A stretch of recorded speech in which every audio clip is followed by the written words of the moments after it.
नमस्कार दोस्तों, मेरा नाम है राज मल्होत्रा और आपका स्वागत है राज मल्होत्रा ब्लॉग्स में। आज मुझे फिर से लाइव आना पड़ा है। एक्चुअली रात मैंने बिग बॉस देखा और कंटिन्यू मैं बिग बॉस देख रहा हूँ और मुझे तो स्टार्टिंग से ही लग रहा है कि स्क्रिप्टेड चीज़ें हैं। काफ़ी कुछ सोच विचार किया, बहुत कुछ स्टडी किया इसके बारे में, तब जा कर के इस निर्णय पर पहुँचा हूँ कि आज बिग बॉस का ना प्रॉपर पूरी तरह से खुलासा किया जाए। देखिएगा, हम स्टार्टिंग से भी अगर बात करें तो बिग बॉस ने साजिश पे साजिश ही रची है। साजिश का मतलब जैसे कि अपने जो भी उनके चहीते हैं या जो स्क्रिप्टेड के अनुसार उन्होंने शो में लिए हैं, या फिर ऐसे लोग जो पैसे लेकर नहीं दे कर के आए हैं। मतलब जैसे मैं अरमान मलिक की अगर बात करूं तो वो अपनी दोनों बीवी के साथ और ख़ुद भी आया है, तो वो पैसे दे कर के आया है, ना कि पैसे ले कर के। उसने स्टार्टिंग में ही बात ये रखी थी, मुझे जो गुप्त सूत्रों से पता चला है कि उसने स्टार्टिंग में बात ये रखी थी कि मुझे पैसे नहीं चाहिए, मुझे सिर्फ मतलब है आपका जो क्या है वो बिग बॉस का क्या मिलता है, वो चूतियापंती जैसा साला जिसमें सारे लोगों की ऐसी तस्सी मार देता है। वो कप, वर्ल्ड कप, जैसे अपने मैच में होता है वर्ल्ड कप, ऐसी ट्रॉफ़ी लेने के लिए वहाँ पर वो आया है। उसने कहा कि मैं नहीं तो मेरी बीवी को ट्रॉफ़ी दो और बीवी को जैसे चाहे वैसे यूज़ करो, इट्स ओके कि कुछ भी चलेगा यार, कोई कुछ कहे मैं उसको थप्पड़ मार दूँगा, लेकिन तुम कुछ करो उसमें कोई दिक्कत नहीं है। तो वो इस तरह से आया है। उसने पैसे दिए हैं बिग बॉस को, बिग बॉस शो के लिए उसने आई थिंक 5 से 7 करोड़ रुपए अराउंड दिया है, जो मुझे कुछ सूत्रों से पता चला है। सेकंड थिंग, जितना भी एलिमिनेशन हुआ है लोगों का, अब वो एलिमिनेशन अंदर अंदर तो कर सकते हैं, अंदर तो उनकी मर्ज़ी है, वो जिसको चाहें निकालें, जिसको चाहें रखें, ऐसा कर सकते हैं। लेकिन अगर बाहर की बात करें तो बाहर जितना भी हमने सपोर्ट किया है या हमारे जो मित्र लोग हैं जिन्होंने सपोर्ट किया है, और मुझे लगता है कि सपोर्ट क्या किया है यार, जो अच्छा खेल रहा है उसको सपोर्ट हुआ है, नो डाउट। मैंने स्टार्टिंग में शिवानी को भी सपोर्ट किया, विशाल को भी सपोर्ट किया, है ना। और शुरू में मुझे लगा कि रणवीर कहीं तक ठीक है, लेकिन रणवीर इतना यार चाटू निकलेगा मुझे पता ही नहीं था। रणवीर ने वो अपना दिखाया है जो नहीं होना चाहिए। तो फर्स्ट ऑफ ऑल मैं बात करना चाहूँगा कि यार रणवीर ने जो किया वो गलत ही किया। शिवानी, लवकेश और कटारिया, लवकेश, विशाल और शिवानी, इन तीनों को नॉमिनेट किया। वजह क्या थी? ग्रुपिंग। भाई वो दूसरे ग्रुप के हैं तो उनको नॉमिनेट कर दो।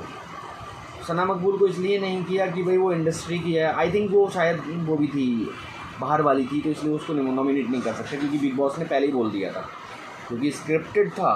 बिग बॉस ने नॉमिनेट करवाने से पहले ही उसको बोल दिया था कि भाई उसने मतलब ग्रुप, देखो मैं बताऊँ होता क्या है ना, वो स्क्रिप्टेड में ऐसे बता रहा हूँ कि उसने, बिग बॉस ने कुछ टाइम पहले ही, अराउंड 2 घंटे 4 घंटे पहले ही घर का जो बाहर वाले थे 2 बनाए थे। वो एक भी बना सकता था, अगर वो बनाना चाहता, सना मकबूल को निकालना चाहता तो वो एक भी बना सकता था।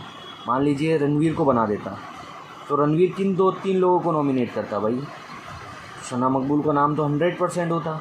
लेकिन नहीं, बिग बॉस बहुत शातिर है, सोचने वाली बात है। देखिएगा, बिग बॉस ने जानबूझ करके सना मकबूल को भी दूसरी बार सना मकबूल को उसने बाहर वाला बनाया और इंस्ट्रक्शन दिए रणवीर को कि भाई तुम सना मकबूल को नॉमिनेट नहीं कर सकते। जाहिर सी बात, सना मकबूल नॉमिनेट नहीं हुई। अब उसके पास 3 ही ऑप्शन बचे थे, क्योंकि वो अपने साथ वालों को तो नहीं बना सकता था, नॉमिनेट नहीं कर सकता था। अगर बिग बॉस चाहते तो लवकेश, विशाल या शिवानी में से भी किसी को भी बाहर वाला बना सकते थे, उसके बाद नॉमिनेशन कराते, तो फिर उनकी टीम से जा कर के नॉमिनेशन होता। तो ये सारी सोची समझी कहानियाँ हैं। देखिएगा, ये स्क्रिप्टेड मैं इसलिए बोल रहा हूँ क्योंकि सब कुछ सोच विचार वाला हो रहा है।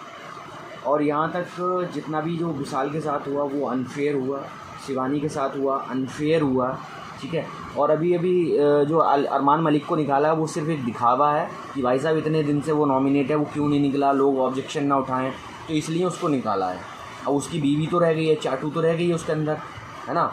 अब उसको भी मिलेगा, मैं मानता हूँ उसको अगर मिल भी गया मुझे तो लगता है कि उसको नहीं मिलेगा, क्योंकि रणवीर ने शो के अंदर ही चलते शो में उसने बोला था कि ट्रॉफ़ी तो मेरी है। जैसे कि क्या नाम था उसका, उस चूती ऐसे का, मैं नाम भूल जाता हूँ यार उसको, एक तो इतना देखा ही नहीं मैंने वो, सही बताऊँ तो साईं केतन राव। तो अब जो भी है, साईं केतन ने क्या किया कि साईं केतन बोला कि भाई एक तरबूज तक पकड़ा के लो यार ट्रॉफ़ी लो, तुम जीत गए हो। तो उसने क्या बोला, लोगों ने ध्यान नहीं दिया होगा, अरे ये क्या दे रहा है, असली वाली ये लोग मुझे देंगे। इसका मतलब जानते हो बाबा, पहले से ही स्क्रिप्टेड है कि इस ट्रॉफ़ी किसको मिलेगी। और वो कह ही रहा था 10 साल से ये लोग मुझे फ़ोन कर रहे हैं, 10 साल से, मतलब 10 साल से जो आना ही नहीं चाह रहा था शो में, वो आज इस शो में क्यों आया, कैसे आया। बोला होगा भाई साहब ट्रॉफ़ी देगा ना अपन को, तू ट्रॉफ़ी देगा ना अपन को तभी मैं आऊँगा। हाँ, तो भाई साहब लवकेश, विशाल, शिवानी है, ये लोग चूतिए थोड़े ही हैं यार, इतनी मेहनत करके आए हैं यार। सोचो, शर्म करो यार। जितना लोग हम सपोर्ट कर रहे हैं यार, 24-24 घंटे बिग बॉस में लगे हुए थे अपने भाई को सपोर्ट करने के लिए कि यार लवकेश कटारिया जीते, लवकेश कटारिया जीते। हमने पूरी सपोर्ट की यार।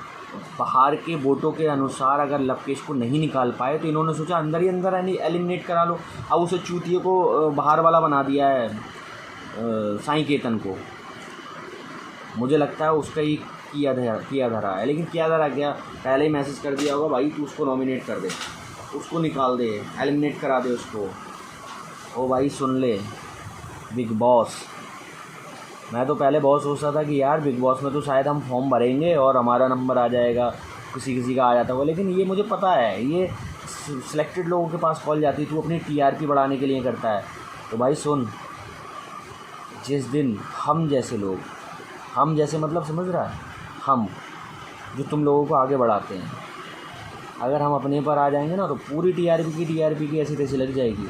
और वैसे हम लगे हुए हैं, जो हमारा एक चैनल बंद हो गया ना, उस पर हमारे ठीक ठाक फॉलोवर्स थे और सब कुछ, हमारी बात जनता तक पहुंच रही थी, वो तो तुमने बंद करवा दिया। अब तुम्हें लगता है कि वो बंद करवाने से मेरी बात जनता तक नहीं जाएगी? बिल्कुल जाएगी। यहाँ नहीं तो कहीं और कहीं ना कहीं जा कर के मैं अपनी बात जनता तक पहुँचाऊँगा।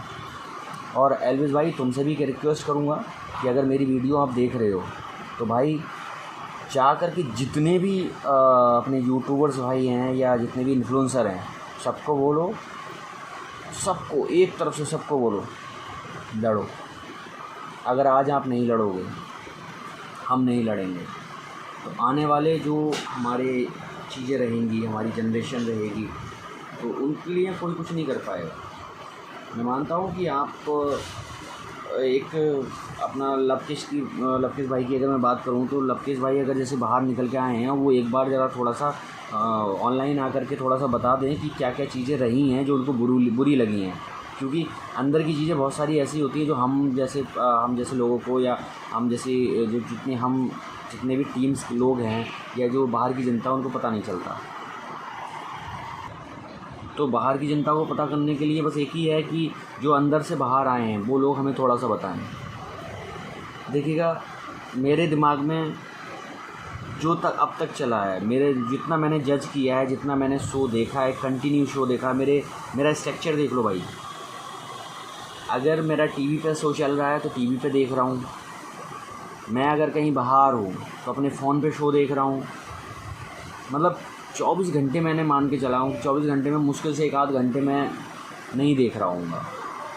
रात को जग करके मैंने शो देखा है। मैं शो की हर चीज़ से वाकिफ़ हूँ और सब जानता हूँ कि कहाँ क्या चल रहा है। अरमान तो निकल गया, रात क्या हुआ, कैसे चिपक रही थी दोनों के बीच में वो। फिर तो वो कहता है कि मेरे दीवारें पक्की हैं। क्या दीवारें पक्की है भाई? देख, मेरा मानना है, अगर तेरे को निकलना था तो बीवी को तो नहीं रोकता। अगर बीवी को रोका भी है, मानना है कि हम अब तक जितना भी देखे हैं भैया, सब में मुझे लगा है कि लवकेश कटारिया जीतेगा ही जीतेगा। लवकेश कटारिया का 100% हमें लग रहा था, उसने बहुत अच्छा खेला है और भाई को हम पूरी सपोर्ट कर रहे थे। हमने खुद लोगों को बोल बोल करके भी सपोर्ट कराया कि भाई जो लोग बिग बॉस नहीं देख रहे थे, जिनको इंटरेस्ट ही नहीं था बिग बॉस देखने में, उनको हमने फ़ोन किया, भाई बिग बॉस देखो, बिग बॉस देखो। जिसका मैंने ये नहीं कहा कि आप लवकेश को फॉलो करो, लवकेश कटारिया को वोटिंग करने के लिए मैंने तब बोला है जब उनके ही द्वारा मैंने सुन लिया है कि भाई अच्छा कौन खेल रहा है। लव कटारिया बहुत अच्छा खेल रहा था अपना भाई। जैसे कि वो रोस्ट करने की बात थी तो अरमान मलिक को ऐसा रोस्ट किया था कि यार अरमान मलिक के दो ही चीज़ें हैं, दो ही इश्यूज़ हैं इस घर के अंदर, ये रोटी कच्ची क्यों है और टट्टी बची क्यों है। तो ये मुझे बहुत बढ़िया लगा था। और भी बहुत सारी चीज़ें हैं लव कटारिया की। सिस्टम है भाई, सिस्टम पे तो अपने भाई का सब बहुत बढ़िया चल रहा है। तो मेरा मानना ये था कि मैंने सभी लोगों को इसीलिए बोला था कि भाई सपोर्ट करो। अपने भाई का सिस्टम भी तगड़ा था और इतना सपोर्ट हुआ है, इतना सपोर्ट हुआ है कि बहुत ज़्यादा सपोर्ट हुआ है। कुछ थोड़ी सी गलतियाँ हुई थी लोगों से, जो उसमें एक क्वेश्चन आया था कि इन चारों लोगों में से आप किसको घर से बाहर निकालना चाहते हो, उसके लिए वोट करो। तो कुछ लोगों ने मेरे भी 2-4 जो जानने वालों ने लवकेश को वोट कर दिया, क्योंकि उन्हें पता नहीं था, क्वेश्चन सही से पढ़ा नहीं था, तो उन्हें लगा कि लवकेश को ही वोट करना है। तो भाई वो थोड़ी गलती हुई थी, लेकिन बाद में मैंने सुधरवा दिया था। दोबारा नई आईडी बनवा करके उनको मैंने दोबारा एक जियो सिनेमा इंस्टॉल करा करके और उस पर दोबारा से मैंने वोट करा दिया था। और भी मैंने बहुत सारे लोगों को उसके लिए एक वीडियो बनाई थी, वो मेरा चैनल ब्लॉक कर दिया है और बिग बॉस के द्वारा ही ब्लॉक करवाया होगा जहाँ तक मुझे लगता है। लेकिन कोई बात नहीं है, ब्लॉक करवाओ, कितना ब्लॉक करवाओगे। अब सोशल नेटवर्क से अगर ब्लॉक करवाओगे तो फिर हम लाइव में भी आएंगे, ऐसा नहीं है कि नहीं आएंगे, लाइव में आकर के लड़ेंगे भाई। अपने भाई के लिए फुल सपोर्ट है और उसको निकाल दिया, कोई बात नहीं है। बिग बॉस तो वो उसी दिन जीत गया था जब मुझे लगा कि ये बहुत बढ़िया खेल रहा है, ठीक है। और मेरे नज़र में फर्स्ट लवकेश कटारिया, सेकंड शिवानी और थर्ड में विशाल। ये 3 लोग रहेंगे, ये 3 लोग ही रहेंगे मेरे दिमाग में। अब तुम जिताओ किसी को भी, ये जालसाजी करके कुछ भी, वो जैसे चूतिया सा नेजी पड़ा है, वो क्या है यार, सोता ही रहता है यार, क्या उसका मुझे तो इन्वॉल्वमेंट लगा ही नहीं। और जहाँ बात करते हैं अगर रैप की, क्या रैप करता है यार, क्या रैप है, मतलब मैं पूरी जनता से पूछना चाहता हूँ क्या समझ में आता है उसकी रैप में, ये बताइए। रैप में क्या समझ में आता है, कितने लोगों को समझ में आया कि वो रैप क्या गा रहा है, उसकी रैप कैसी रहती है, मुझे तो आज तक समझ में नहीं आई। सही पूछो तो मैं बिल्कुल एग्री नहीं करता उसकी रैप से। सेकंड है कृतिका मलिक। कृतिका मलिक का क्या इन्वॉल्वमेंट था, उसके पति के इश्यूज़ में उसके इश्यूज़ रहते थे, उसका भी कोई इन्वॉल्वमेंट नहीं लगा मुझे। अब आते हैं साईं केतन राव पे। साईं केतन राव, उसे मतलब ही नहीं है, किसी चीज़ से मतलब ही नहीं है भाई, वो ऐसी पड़ा है और वो कैसे बच के आ गया यहाँ तक मुझे नहीं पता। इसको कहते हैं स्क्रिप्टेड। बहुत जल्दी अपना ही बिग बॉस शो बनाना पड़ेगा मुझे भाई, क्योंकि ऐसे चूतिए जैसे शो में जो सिर्फ स्क्रिप्टेड चल रही हैं चीज़ें, जो मेहनत कर रहा है उसका कोई मोल ही नहीं है। ये तो सीधे वो हो गया भैया, एग्ज़ाम आया और पेपर लीक करके अपने सिलेक्टेड लोगों को दे दिया, उन्हें जिता दिया। पर अनिल कपूर सर की बहुत रिस्पेक्ट करता हूँ मैं, आपको तो ये शो छोड़ देना चाहिए, क्योंकि आपकी छवि पे भी उंगलियाँ उठ रही हैं। मुझे जहाँ तक लगता है सलमान भाई अगर यहाँ होते तो ये गलत काम नहीं होने देते, चाहे वो शो छोड़ कर जाना पड़ता उन्हें, वो शो छोड़ करके चले जाते, लेकिन गलत काम नहीं होने देते कि भाई जो सही है, जो हकदार है वो ही जीतेगा। नमस्कार दोस्तों, आपने मुझे इतना सुना और आशा करता हूँ कि आप सपोर्ट करोगे अपने भाई की। तो रिक्वेस्ट रहेगी ज़्यादा से ज़्यादा, मेरा चैनल ब्लॉक हो चुका है उसको तो अब छोड़ो ही, लेकिन इस चैनल को इतना उठवा दो कि मेरी आवाज़ बिग बॉस के कानों तक ज़रूर पहुँचे। फिर से मिलते हैं फिर अगले शो में। नमस्कार, बाय बाय, सत श्री अकाल, अस्सलाम वालेकुम।